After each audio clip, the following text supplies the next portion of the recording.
बुखारी साहब, आज Donald Trump ने अपने state of the union address में बहुत सारी बातें की। जी बुखारी साहब, पहले तो हम ईरान वाले मामले के ऊपर डिटेल से बात करते हैं। उन्होंने बुखारी साहब पहले तो सिर्फ न्यूक्लियर प्रोग्राम के हवाले से बात होती थी, अब बैलिस्टिक मिसाइल्स के ऊपर भी एक दफ़ा फिर से डोनाल्ड ट्रंप यूरोप को भी इस हवाले से उनको भी बता रहे हैं कि ईरान के मिसाइल प्रोग्राम से यूरोप को भी खतरा है, और फिर खुद इतराफ़ भी कर रहे हैं कि अमेरिकन सरजमीन तक जो है वो टारगेट कर सकता है ईरान। तौबा तौबा तौबा तौबा, इतना बड़ा झूठ बोलने वाला बंदा मैंने इस पूरी सेंचुरी में आपको नज़र नहीं आएगा।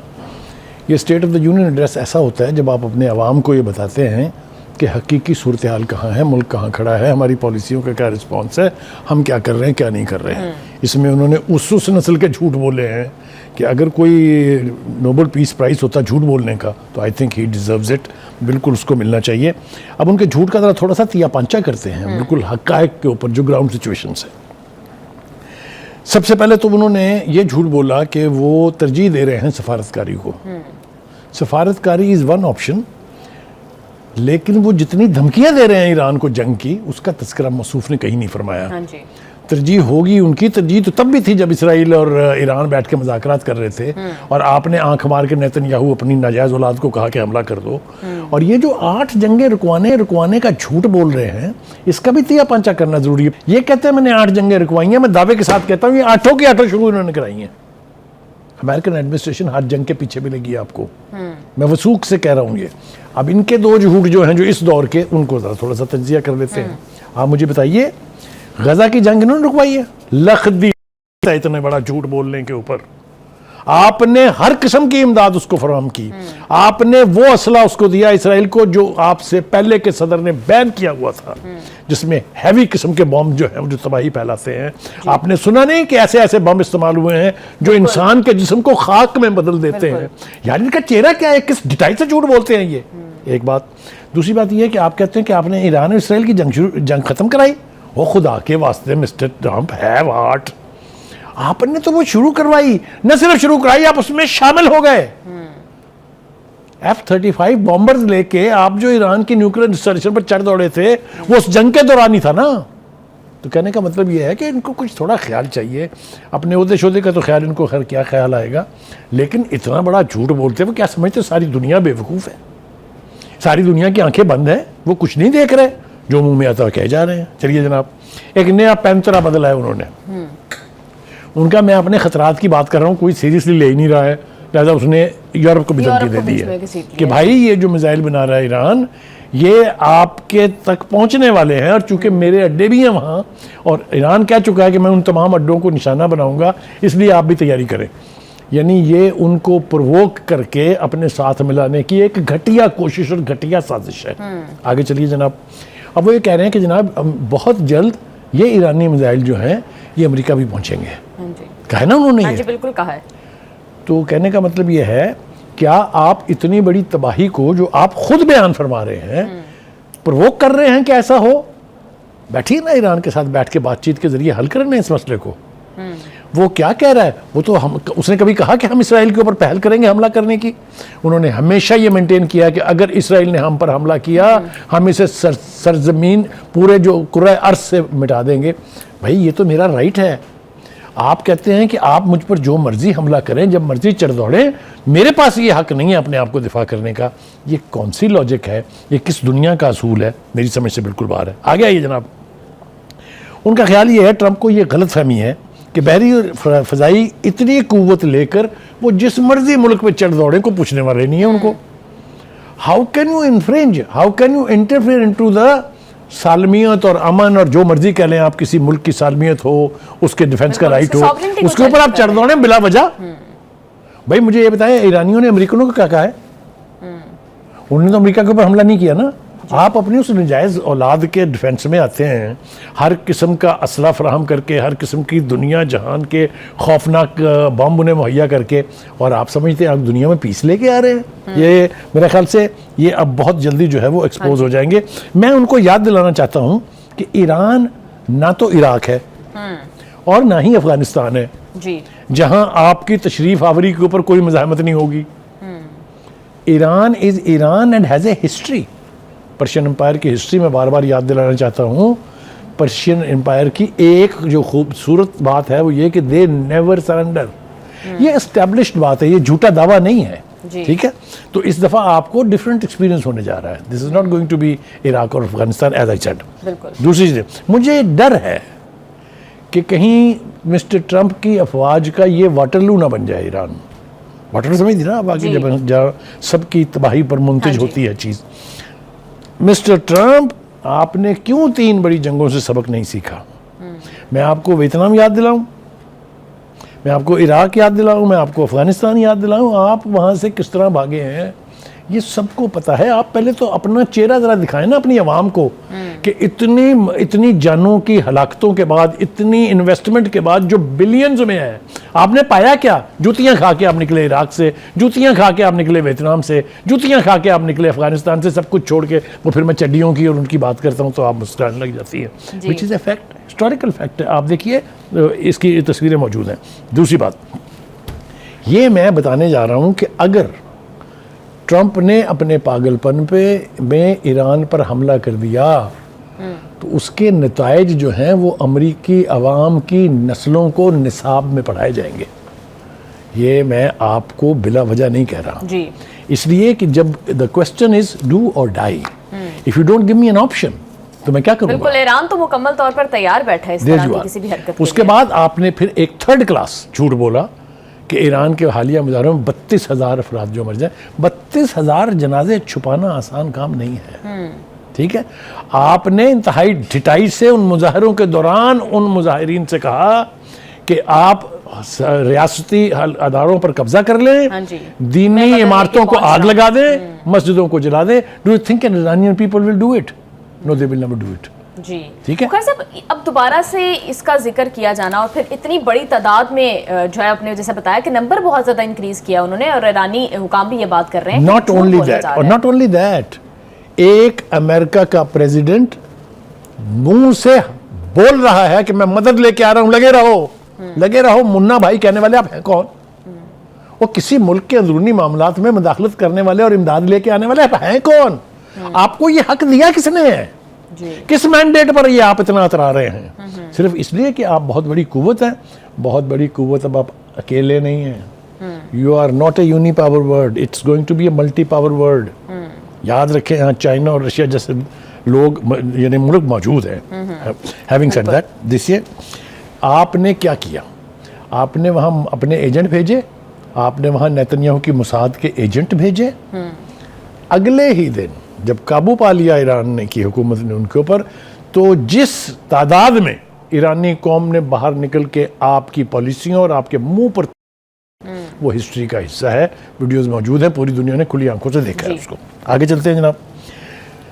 आपने दावा किया था पिछली जो जंग थी जून की, उसके बाद जब आप F-35 बॉम्बर लेके आए थे कि हमने ईरान के जौहरी तनसीबात को बर्बाद कर दिया। अगर आपने कहा वो दावा सच था तो फिर आपको अब क्या खतरा है? उनके पास तो कुछ बचा ही नहीं है।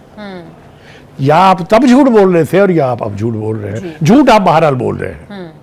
तो एक इतनी बड़ी कुव्वत के सरबराह को इतनी ढिठाई, इतने लो लेवल पर जाके झूठ बोलने की जरूरत जो है ट्रंप ने ये भी कहा है कि वो ये सुनना चाहते हैं कि ईरान न्यूक्लियर हथियार नहीं बनाएगा। क्या मामला सिर्फ सुनने की हद तक है? तो ईरान तो कब से कह रहे हैं उनकी कुव्वत समात जो है ना जी, वो माजूर है इससे। किस लीडर ने ईरान के नहीं कहा कि we don't want to make a nuclear bomb? क्या हमने रेफर नहीं किया? और क्या ये हकीकत नहीं है कि खामनेई ने फतवा दिया हुआ है कि we will never make a nuclear bomb? अब कैसा, वो तो तहकीक करवाने के लिए भी तैयार है। और यहाँ तक कि उन्होंने कहा कि अगर आपको वेरिफिकेशन करानी है तो हम इसके लिए, नॉट ओनली दैट, आप देखिए उन्होंने एनपीटी पे साइन करके IAEA के इंस्पेक्टर्स को इजाजत दी कि उनकी तमाम न्यूक्लियर इंस्टॉलेशन जो है उसका मुआयना करें, और उन्होंने किया। जी। ये बिल्कुल वही प्रेमिसेस है जिस तरीके से वेपन ऑफ मैस डिस्ट्रक्शन ढूंढने ये इराक पर चढ़ दौड़े थे। जी बुखारी साहब, आप बिल्कुल ठीक कह रहे हैं। बुखारी साहब, आपको भी लगता है कि ये सिर्फ अब जवाब पैदा किया जा रहा है? जिस तरह से 32,000 लोगों के मारे जाने के नंबर बताए जा रहे हैं, फिर जिस तरह से बैलिस्टिक मिसाइल्स की रेंज इतनी ज्यादा एग्जैजरेट करके बताई जा रही है। मेरे हिसाब से मिस्टर ट्रंप अपनी कौम को खुदकुशी का नुस्खा बता रहे हैं। ये मैं क्यों कह रहा हूँ? देखिए, जैसा मैंने कहा, एक सांस में आप कहते हैं कि हमने उनकी न्यूक्लियर पावर तबाह कर दी है, दूसरी सांस में आप कहते हैं कि नहीं, वो तो एक हफ्ता दूरी पर है एटम बम बनाने की। हाँ जी। Oh mister Trump, which part of your statement should I trust? दोनों में से क्या सच है? जी, हैविंग सेड दैट, देखिए गुजारिश ये है कि मैंने पहले भी कहा, मैं फिर कह रहा हूँ बार बार कि आप ये झूठ बोलना बंद कर दें कि आपने ईरान और इराक इसराइल की जंग जो है वो बंद करवाई थी। आपने मोहतरम शुरू करवाई थी, क्रेडिट लें उसका, इसमें कोई शुबा है? किसी रास्ता चलते से पूछ लीजिए आपको, वो भी आपको बता देगा कि इसराइल में इतना दम ही नहीं है कि वो ऑन इट्स ओन ईरान के साथ, वरना अब तक कर चुका होता वो। हाँ जी। ठीक है जी, आगे चलते हैं जनाब। दूसरी बात ये कि आप फिर धोखा कर रहे हैं ईरानियंस के साथ, आप फिर उन्हें मुज़ाकरात की टेबल के ऊपर लेके आए हैं, 2 राउंड हो गए, तीसरे के लिए आप तैयार हैं, और आपकी हरकत से, आपके बॉडी लैंग्वेज से लग रहा है कि आप फिर धोखा देंगे ईरानियन कौम को। मगर इस दफ़ा वो धोखा खाने पर आमादा नहीं है। उन्होंने अपने वो तमाम इंतजामात कर लिए हुए हैं, आपकी तारीख को जानते हुए कि आप कहते कुछ हैं और करते कुछ हैं। बुखारी साहब, आपको लगता है कि डोनाल्ड ट्रंप धोखा देने वाले हैं और वो अटैक करने वाले हैं ईरान के ऊपर? देखिए, मुझे दोनों तरह के खदशात हैं। अमेरिका जंग उस वक्त शुरू करेगा अगर इसराइल ने गलती से कोई पंगा ले लिया जी, उसके पास कोई ऑप्शन नहीं बचेगा। लिहाजा इसराइल को अंदरूने खाना कहा जा रहा है कि ऐसी कोई हरकत ना करना। ये वैसा वर्षा है। अगर आपको याद हो, चंद दिन पहले ये नेतन्याहू का बयान था कि जी मैंने कहा है ट्रंप से कि ईरान पर हमला ना करें, याद है ना, मैंने मौखर कराया है। तो मुझे नहीं समझ में आती कि इन दोनों हजरात में से कौन सच बोल रहा है, कौन झूठ बोल रहा है। जी, बहुत ज़्यादा कंफ्यूजन डेलिबरेटली बुखारी साहब शायद क्रिएट की जा रही है कि ईरान गेस ना कर पाए कि अगली मूव क्या होगी। अगला एक मिनट मुझे इजाज़त दीजिए, फिर आपने एक और दावा कर दिया जी कि मैंने गजा की जंग रुकवाई। वो खुदा के वास्ते मिस्टर ट्रंप, हैव हार्ट। आपने उसको लैटिट्यूड दिया कि जब तक गजा कब्रिस्तान ना बन जाए आपने मुदाखलत नहीं करके दी जी। आपने जंग बंद करने का नहीं कहा, आपने एक रेजोल्यूशन पास नहीं होने दी यूनाइटेड नेशन से। आप तो हिस्सेदार हैं। तो बिल्कुल ठीक इरानियन खामेनाई ने कहा ना कि you are the killer and murderer of the Palestinian people. बिल्कुल, और अब जो बोर्ड ऑफ पीस बनाया उसमें तो फलस्तीनियों की कोई नुमाइंदगी नहीं है। आगे चले, वो मतलब है इसराइल है उसमें। हाँ जी। कौन इसराइल है? जिसको International Court of Criminal Justice ने कहा you are guilty of genocide, जिसने हुक्म दिया कि ये जहां भी जाए इसको गिरफ्तार कर लिया जाए। आपने क्या किया? आपने रेड कारपेट बिछा बिछा के उसको वो अमेरिका के दौरे कराए और उनके साथ बैठ के जिस तरह की अटकलियां आपने की हैं वो सारी दुनिया के सामने है। ये तो रिगार्ड है आपके नजदीक इंटरनेशनल कोर्ट ऑफ जस्टिस का, और आप आए हैं दुनिया का इखलाक दुरुस्त करने, और आप आए हैं दुनिया में अमन कायम करने। मेरे ख्याल से इससे ज़्यादा बड़ा दुश्मन जो है अमन का कोई और नहीं है जितना इस वक्त मिस्टर ट्रंप है जी। दूसरी बात यह है कि आपने एक और मुजाहरा देखा आज के state of the union address में। मैंने आपको कहा ना कि इसका मकसद क्या होता है। आपने अपने मुखालफिन को पागल करार दे दिया, चाहे वो कांग्रेस में, चाहे वो सेनेट में, चाहे वो पार्टियों में। एक आदमी जिसने एहतजाज के लिए मुजाहरा के लिए प्ले कार्ड उठाया था, उसके साथ क्या सलूक हुआ पूरी दुनिया ने खुली आंखों से देखा है। ये तो है आपकी डेमोक्रेसी। ठीक है जी। आगे चलते जनाब। ये जो अमेरिकन सेंटर है ना जी, क्या नाम है इनका, लिंडसे ग्राहम जैसे हॉक्स जो है वो उकसा रहे हैं आपको कि आप ईरान पे हमला कर दें। हाँ जी। ये वो हरामी इंसान हैं जो इसराइल के लिए हर किस्म की सपोर्ट देने के लिए तैयार है, हर किस्म का नाजायज़ काम करने के ऊपर उसको अप्रिशिएट करते हैं। मिस्टर ट्रंप इन लोगों से बचेंगे, मरवा देंगे आपको। बुखारी साहब, ये सिर्फ लिंडसे ग्राहम अकेले नहीं है। मैं आज एक और बयान सुन रही थी, एक और सेनेटर का, लेड क्रूज उनका नाम है, वो भी ये बात कर रहे थे कि खामनाई को ओहदे से हटाना जो है वो अमेरिका को सेफ बनाने की सिर्फ एक ही जो है। मुझे आप ये बताइए, आप होते कौन हैं? किसी एक आज़ाद खुद मुख्तार मुल्क में रजीम करने के आप मामे लगते हैं। आपके पास ठेका है, आप खुदाई खिदमतगार हैं, आप कौन हैं? और यही इख्तियार फिर ईरान के पास क्यों नहीं होना चाहिए कि वो अमेरिका में रजीम चेंज की बात करे, वो यूरोप के आपके जो इत्तेहादी हैं वहाँ रजीम चेंज की बात करे? वो बड़ी आपको चुभती है, बहुत तकलीफ होती है उससे। एनीवे, हैविंग सेड दैट, मैं एक बात आपको ये बता दूं कि ईरान का एक थ्रेट बहुत सीरियस है, और वो ये है कि ओके कम गेट अस, वो तो कह रहे हैं आए करें हमला। वो कहते हैं लेकिन ये जंग फिर हमारे और इसराइल के बीच नहीं रहेगी जी। ये इस खित्ते को लपेट में लेगी, और जिस तरफ उन्होंने खुद इशारा किया है कि जहां जहां हमारे अड्डे हैं वो टारगेट होंगे, और इसराइल में और ईरान में कैपेसिटी है कि उसके पास ऐसे मिसाइल्स हैं कि वो वहां तक पहुंच जाए। तो ईरान का ये threat is based on fact. This war will not be restricted. जी बिल्कुल। लेकिन बुखारी साहब, जो ईरान का रिएक्शन आ रहा है वो बारहा चाहे वो ईरानी सरबराह हो, मुसल्लह अफवाज के सरबराह हो या उनके नायब वज़ीर खारजा हो, वो बात बात पे यही speaker of the national assembly हो, वो यही बात कर रहे हैं कि वो मुज़ाकरात करने के लिए तैयार हैं। कल 3rd राउंड है। ईरान ऑलरेडी किसी मुजव्वज़े के ऊपर काम कर रहा है कि जो कि अमेरिका को पेश किया जाए और किसी न किसी मिडल ग्राउंड पर बात आ जाए, लेकिन एट द सेम टाइम वो पोजीशन ऑफ स्ट्रेंथ से भी बोल रहे हैं। वो ये भी कह रहे हैं कि अगर कोई गलती की गई तो फिर उसका जवाब जो है वो हल्का फुल्का नहीं होगा बल्कि तबाही पूरी। देखिए, मैंने आपसे कहा ना कि अगर मुझे ये इदराक हो जाए कि मेरी तबाही तो होने वाली है, तो मैं अपनी भरपूर कोशिश करूंगा आपको तबाह करने की। ये ह्यूमन साइकी है जी। If I think somebody is going to get me, I will try to get him before he comes to me।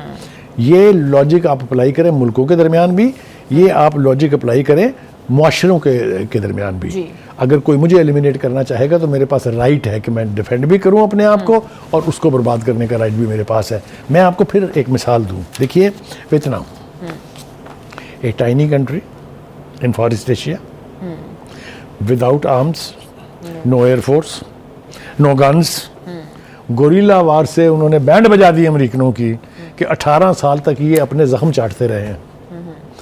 आप उस वक्त की डॉक्यूमेंट्रीज निकाल के देखिए, अस्पतालों में जगह नहीं थी अमेरिकन जख्मी सोल्जर्स को एडमिट करने की। तो कहने का मतलब ये है कि Vietnam can do that without any army, without any nuclear Arsenal, तो जरा सोचिए तो सही कि ईरान कहाँ ले जाएगा इनको। बिल्कुल बुखारी साहब, कल 3rd राउंड होने वाला है जिनीवा के अंदर मुज़ाकरात का, और कहा जा रहा है कि this is the most crucial round. इसमें डिसाइड हो जाएगा कि आया बात जो है वो मुज़ाकरात के थ्रू आगे बढ़ेगी, मेज़ पर हल होगी या मैदान जंग में जाएगी। तो बुखारी साहब, आपको क्या लग रहा है, क्योंकि आज डोनाल्ड ट्रंप ने जो बात कर दी है, अब तो वो बैलिस्टिक मिसाइल्स को भी फिर से एक दफ़ा वो बैक बर्नर पर इशू डल गया था, एक दफ़ा फिर से इन मुज़ाकरात में मिसाइल अब दोबारा हिस्सा नहीं बन सकते, because basics of the dialogue have been settled. उसी प्रेमिसेस में बात होगी जिसके ऊपर पिछले 2 राउंड हुए हैं। उसमें इस किस्म की कोई बात नहीं है जी, सिर्फ न्यूक्लियर इशू है। याद है ना, मैंने आपको ये भी कहा था कि that is where Iran has already won the game. 4 issues लेके आए थे ये। एक मिसाइल प्रोग्राम आप अपना रिस्ट्रिक्ट करें और इसकी रेंज कम करें। दूसरा, न्यूक्लियर प्रोग्राम आप अबेंडन करें। तीसरा ये कि आप गारंटी दें आप इसराइल पर हमला नहीं करेंगे। और चौथा ये कि इस रीजन में जो आपकी प्रॉक्सीज हैं बकौल उनके, हमारे नज़दीक तो वो फ्रीडम फाइटर्स हैं, उनकी सपोर्ट आप बंद कर देंगे, अबेंडन कर देंगे उनको। 3 शर्तें उठा के रद्दी की टोकरी में फेंक दी नेगोशिएटर्स फ्रॉम ईरान साइड ने, और आपको रिस्ट्रिक्ट होना पड़ा एक के ऊपर। इज दैट राइट और नॉट? बिल्कुल। तो कहने का मतलब ये है कि ये लास्ट चांस है to arrive at a conclusion और एट ए वर्केबल सोल्यूशन। अगर ये नाकाम होता है तो फिर इट इज एनीबॉडीज गेस। बिल्कुल बुखारी साहब, आज मोदी साहब जो हैं वो इसराइल के विजिट पर हैं, बड़ा इंपॉर्टेंट मामला है, और वहाँ पर ऑब्वियसली कल 3rd राउंड है मुज़ाकरात का। तो पाकिस्तान के लिए सिचुएशन कितनी ज़्यादा सीरियस है? देखिए, पहली बात यह है कि ये किसी के बारे में किसी को कोई इबाम नहीं है कि भारत और इसराइल हमेशा से जुड़वे एक बाप की औलाद रहे हैं, और ख़ास तौर से मोदी और नेतन्याहू जो हैं ये मुसलमानों के खून के प्यासे हैं। जो कुछ जेनोसाइड किया गया गज़ा में आपके सामने है, जो कुछ इससे पहले हुआ साबरा और शतीला के कैंपों के अंदर, रेफ्यूजी कैंपों के अंदर, आपके सामने तारीख है। जो कुछ कश्मीर में हो रहा है ये आपके सामने है। जो इमेजेस आपने कल देखे कि मुसलमान कहीं बैठ के नमाज नहीं पढ़ सकते ग्राउंड में, उनके साथ जो तशद्दुद हुआ आपके सामने है। अपने 7 इलाके ऐसे हैं बंगाल के अंदर जहाँ पर म्यूटनी हुई है। आप अपने गिरेबान में तो पहले झांक लें, आप कहाँ चले हैं अमन कराने के लिए ये अपने मिडिल ईस्ट में। दूसरी बात, ये जब कभी मुश्किल में फंसते हैं तो दोनों नाक जोड़ के और हाथ जोड़ के बैठ जाते हैं। तो इसलिए ये एक क्रूशियल टाइम ज़रूर है, लेकिन मोदी के अपने घर में आग लगी हुई है। अब देखते हैं दोनों के बीच क्या फैसला होता है। जी बुखारी साहब बिल्कुल ठीक कह रहे हैं।